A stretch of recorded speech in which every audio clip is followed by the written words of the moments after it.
Bonjour, donc aujourd'hui je vais vous présenter le Sphinx des glaces.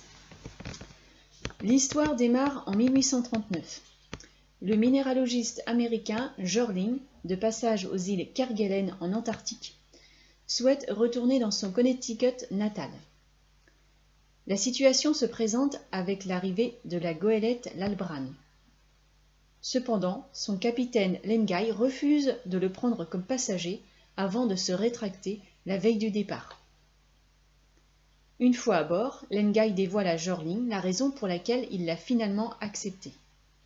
C'est parce qu'il est américain et originaire du Connecticut, et qu'ainsi il est possible qu'il ait connu la famille d'Arthur Gordon Pym, le héros dont Edgar Poe a raconté les aventures à travers la mer Antarctique.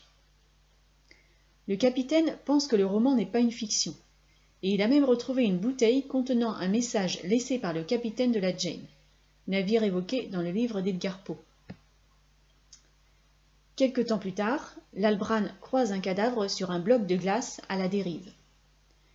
Le capitaine Lengai reconnaît Patterson, le second de la Jane, sur lequel on retrouve un carnet qui confirme son identité et son histoire.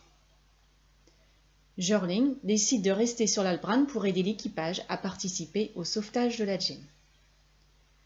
Par la suite, de nombreuses aventures vont émailler le parcours sur l'Antarctique de nos aventuriers.